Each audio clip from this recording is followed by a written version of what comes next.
guys, welcome back to my channel. It's Samika again. I'm sorry I didn't do a video today, but if you've been subscribed to my channel for a while, you know that I was waiting for the Hermes 2020 results to come out, and of course they did. So here is my video that I have promised. Please make sure that you're subscribed. I have so much to talk to you guys about. I have a lot of views, I have some analysis, and I also have some speculative thoughts. I can't wait to share it with you. So please make sure that you're subbed and that you hit that bell and keep watching. The first trend that I've noticed after reading the annual 2020 results and watching the webcast is Hermes is doing really well in Asia. That's not a surprise. We all know that the future of the luxury industry is in the Far East, but Hermes's results have proved this. Even after C19 and even during C19, because we're still going through it globally, Hermes is crushing it in Asia, and specifically mainland China, Australia, and South Korea. Now, Japan, it's been kind of rough over there for them. When I was watching the webcast and reading it, it seems like things in Japan have been tough. It's not been easy. But even though Australia is not part of Asia, I know it's part of Oceania, when it comes to Hermes, they've just put it with Asia essentially at this point. But things have been going very well for them there. This is not a surprise. Spending has picked up there. People are buying. Now, Europe hasn't been great. Things have picked up a little bit, but they talked about how their wholesale accounts have been down, significantly down. And you can tell that they translate from French because they always write, "We have been penalized." They say penalized because they're translating from French, which is interesting. But essentially, they're not doing well in wholesale in Europe at the moment, in Western Europe. They put France as a separate category compared to Western Europe in general. Sales in France are down. That is not a surprise. Things in France right now are a little bit crazy. I don't want to get too political on my channel because, you know, this is a shopping channel. But if you are subscribed to France 24's English YouTube account, you will see they do lots of stories about what's going on in France right now. France is crazy right now. There's a lot of social justice issues, a lot of racial injustice issues. There are a lot of issues when it comes to minority ethnic groups and how they're treated in France. Things are quite nuts over there, and it is kind of showing in how things have been going for Hermes. Interestingly, you would think that in France, maybe the super rich in France are thinking, okay, let me spend discreetly, let me go to Hermes and buy things. That's not really what's been going on. In the webcast, they talk about how loyal customers, particularly in Western Europe, have helped to stabilize the business, even though sales have been down in Europe in general. They talk about how they are liking how they're, working on their loyal local customers. France was severely affected, specifically by obviously the decrease in tourism. So France itself has been affected, but in terms of Hermes, they have been trying to build on the local clientele. I think that this was an interesting admission for them to even kind of talk about a little bit, because it does hint to the fact that Birkins and Kellys have absolutely been sold to local clients, and it has been easier for some people in Europe to get a Birkin. As I talked about in my previous video, there was a window of time where you could basically get one, and it wasn't that hard to get one directly from the boutique. I think this was a reference to that. However, based on reading the whole report and reading the press release as well, and also just going through the whole thing, because there are a few things in the webcast that you're not going to see in the press release, I think the days of maybe just strolling into like an Hermes boutique in France or in the UK and asking for a B or a K are basically done. What they've realized is the final quarter of 2020, they did really well. That is when many people did report on getting a Birkin and getting a Kelly, but it's not necessarily because they were increasing sales of Birkins or Kellys. I think what they realized is basically our business has rebounded quite well after the drama of C19. And yes, we've done everything we can to increase profits, to increase sales, but they overperformed in Asia and in Oceania. And overperforming in Asia and Oceania basically made them realize, whoa, okay, so we're actually still lit, we're still on fire, things are still going really well for us. So why would they change how they do things in order to appease Western Europe, essentially the sales in Western Europe and in North America? The sales in Western Europe and North America are important, but if you actually look at the webcast and you see how much money the Asian countries and Asian clients are bringing to Hermes, it makes no financial sense to change how Birkins and Kellys are purchased at this moment in time. I think that there was basically a window of time, as I said previously. It was easier to get a B or a K just before Christmas so they could juice up their results for the quarter. But now that we're heading into 2021, as they look over 2020, they've realized that essentially they're not that they're immune, because they're not immune. They have been affected by C19, but they don't need to change or make the Birkin more accessible or make the Kelly more accessible. If anything, based on what I've seen, if they make it easier for anyone to walk in and to get a Birkin or a Kelly, that's going to affect sales in their top region right now, which is Asia. People almost kind of like the game. I know we talk about the Hermes game on YouTube and how people don't want to play it and people think it's nonsense, like, oh, I don't want to play the Hermes game, whatever. But actually the Hermes game is the reason why they're doing so well. They've made this thing so comfortable, so hard to get, and that has actually juiced up sales, juiced up revenue, because people are buying all kinds of stuff from the brand in order to get this bag. There was something else that I saw in the webcast that I thought was really interesting. They call it leather goods and saddlery. Okay, they even write saddlery in there, which I thought was hilarious. But that is like the top revenue generator in terms of a product, basically a product line. And Hermes, in their annual report, even in English, they call it a métier.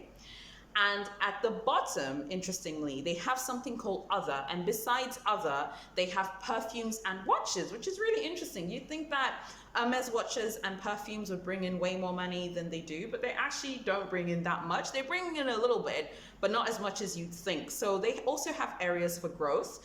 They're ready to wear. They've talked about it a little bit, but it's obviously not something that they're like, woohoo, we're really, really focused on this. They try and spin things as much as possible, but all of the money at this point is really coming from leather goods and saddlery. So obviously the bags, the leather goods, and they're also making good money from homewares. So they're doing quite well with that, which makes sense because many people are stuck at home because of C19, so more people are buying things for the home. Hermes have committed to offering a €1,250 bonus to all group employees. They mentioned that in the webcast, and it's also talked about in the press release. I thought that was really interesting because obviously they've done super well. I would assume that essays are included in this. It would seem pretty harsh not including essays for that bonus, which is nice.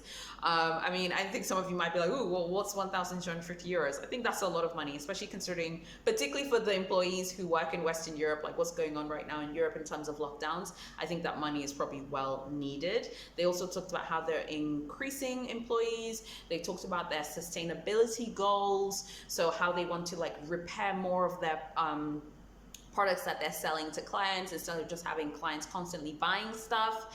They also hint in the press release to the whole loyalty factor about their loyal clients. They talk about how they're also going to pay a dividend of €4.50 to shareholders. I found that really interesting because today, after I looked at the webcast and I read the press release, I was like, let me go see how much it costs. The share price has gone up and down today, obviously because they announced their results, but it basically costs about at least €950 a share. So let's say you purchased, 10 shares of Hermes International, which is what it's called here, then that would mean that your dividend would basically be €45, which seems kind of ridiculous and silly, but they're still paying a dividend. Many companies, because of C19, have not paid a dividend, so credit to them. Essentially, they talked about how they also, at this point, are focusing for the future. They're very proud to have lots of loyal clients. What does all of this mean in corporate speak? How does all of this affect you as a shopper for B's and K's? After reading all of everything and getting bogged down in all the financial data, I've already kind of hinted to you guys what I think. I do think that the B and K strategy is going to continue as normal. If anything, I think that the B and K's now being a little bit available means that Hermes is going to pull back a little bit from that. They're seeing that they don't actually need to work that hard to retain clients. They also talked a little bit about how they're investing more in paid media. I thought that was really interesting because so many of us assume that, oh, Hermes is just going off base their name. Not really. They're not just relying on their name. They do have paid media campaigns. So for those of you who are curious, a paid media campaign is a very glossy way of saying advertising. Okay, so they are paying for advertising for certain lines, and specifically the petit h or petit h line. They talked about how in the webcast they have put some paid media money towards that specific line. At the end of the day, I think that if you're someone who loves Birkins, you love Kellys, you want to buy in store, I do think you have to realize that it depends where you are in the world. I know some of you who watch my channel, you're in different parts of the world. I think at this point, let's just be honest, and to be blunt, because I just want to be honest, it is probably easier to get a B or a K in Asia. Asia is doing really well. The Hermes stores there are doing extremely well. I feel like they will be investing more of their resources into the Asian clientele. So if you're someone who lives in Singapore, if you live in South Korea, you live in mainland China, Hong Kong, and even in Oceania, if you live in Australia, I think you have a better chance, and of course Japan, you have a better chance of getting a B or a K, because you are living where things are on, things are lit and popping for Hermes. Hermes are going to want to make their clients in Asia happy. And that is absolutely going to, I think, affect how B and Ks are allocated. I don't think they're going to make it harder to get a B or a K in Asia. I think they're going to keep the momentum going that they've had previously. So, I mean, those of you who live in an Asian country, or if you live in Oceania, please let me know, is it easy for you guys to get a B or a K, like without purchasing history, or is it not easy? Just to show you how much Western Europe is doing way better than France for Hermes's revenue, I want to just spotlight one thing in particular that I saw in the webcast. Hermes International, that's their official name basically on the stock exchange, they talked about how France brought in about 690 million euros for the group, but Western Europe, excluding France, okay, brought in, get ready for it, 953 million euros. Now, I know what you're thinking, that's like tons of money, oh my God, it's still tons of money. Yeah, things in France are bad, because if France itself is bringing in that, okay, that's a lot of money, but still it's not as much as how much Western Europe is doing. Now, it gets even more defined when it comes to Asia. Get this, Asia excluding Japan posted strong growth, driven by an excellent fourth quarter where sales were up by 47%, which is wild. So as I said before, because of China, South Korea and Australia, even though yes, Australia is part of Oceania, they have included it here. And they said something really interesting. They said how there were store closures, obviously, but sales were sustained in the final 6 months of the year. And they even spotlighted a few stores. One, the Daegu Hyundai store in Korea. They talked about the Harbor City boutique in Hong Kong and the Dalian boutique in mainland China. They successfully reopened after they were refurbished, and they've been extended, and they're doing really, really well. When it comes to Japan, sales were down like 4% compared to the rest of Asia, but they talk about how the recovery is coming up. Now, North America is interesting for those of you in the US. The recovery in the US and North America has been a bit more gradual. Okay, so it's been going on a bit slower than you'd have in Asia. And it's about on par with what's going on in Western Europe. But they talked about how the boutique at the Wynn Plaza in Las Vegas was extended and refurbed. Normally when luxury boutiques extend or refurb a boutique, that means that that is a revenue generator. I just want to be clear. Some of you might be thinking, oh, well, I go to my store a lot and my store's on and popping, it's got tons of people. Well, it may have tons of people, but maybe no one's buying anything. The fact that these boutiques are mentioned specifically by Hermes itself in the annual results means that they are bringing revenues for the group. Another boutique that was mentioned in the US is the Short Hills store in New Jersey. This had been refurbed as well. So for those of you in New Jersey, people are spending money, okay? And they're enjoying the money that they're spending. When it comes to Europe, they talk about how they were severely impacted by tourism. This is not a surprise. They also opened a new store in Madrid, and also the store in Stockholm was refurbed and extended as well. Ultimately, what is going on right now means that Hermes is on the trajectory to be great. They're super successful. Everything is really amazing. But for those of you who want to get a Birkin or a Kelly, I would just say that the fun times are over. I I'm not saying that if you walk into Hermes today, you're not going to get a B or a K, but I just think the window of time is over. I believe it was easier for people to get a B or a K before Christmas. They were trying to make the results very good before they were announcing their results. Hermes is a publicly traded company on the French stock exchange, specifically in Paris. So this means that there's certain things that they cannot actually hide. So they're not allowed to hide certain things because they are publicly traded. If you're a shareholder for Hermes, let me know. What do you guys think of these results? Are you happy with the €4.50 dividend that they're paying out? Are you happy with that? Are you not happy with it? I personally think that anyone who's getting a dividend from any company when you put C19 into context is lucky. I think that when it comes to B&Ks, right now, I think that Hermes are not going to be just giving them out willy-nilly like Quality Street, you know, eclairs or God knows what. I think that's over now. It's a wrap. If you're lucky enough and blessed enough to get a B or a K, congratulations. But I think for the rest of you who are looking to get a B or a K, Hermes don't really need to be stressed or worried now. They've done very well. They're making money, as you can see from the webcast and from the results. I'll make sure I post the link to the webcast. Just really quickly, it's easier to read the webcast in detail if you just do it on your laptop as opposed to your phone. It's harder to look at it on your phone. I don't know why they've used this like weird technology that's like hard on the phone, but on your laptop it opens up beautifully and you can read anything and everything, no problem. I would love to know what you guys think. I am just so curious about how Hermes sustain the magic of these bags, because they really should not have been making this much money, and they're making so much money. Like, C19 has happened. I know so many of you are like, oh, rich people this, rich people that. Rich people are not a monolith. Wealthy people are not a monolith. Not everyone just spends money willy-nilly. If you spend money willy-nilly, you're going to be broke, okay? I think that Hermes have maintained the mystique and the aura of the B's and K's. And I believe that if they're smart, you're not going to continue giving them out like candy. I would love for all of you who are subbed, who love Hermes, to get the B and K bags that you want to get. I personally would love to get a Kelly or a Birkin, particularly an alligator. So when I saw this, I was very interested in reading the report because I was interested to see how it would affect alligators, the alligator bags and the crocodile bags. It doesn't really seem like it's affected them at all. In fact, I've seen people posting on Instagram that they've been buying them even more now. So I think that basically the good times are over, guys, okay?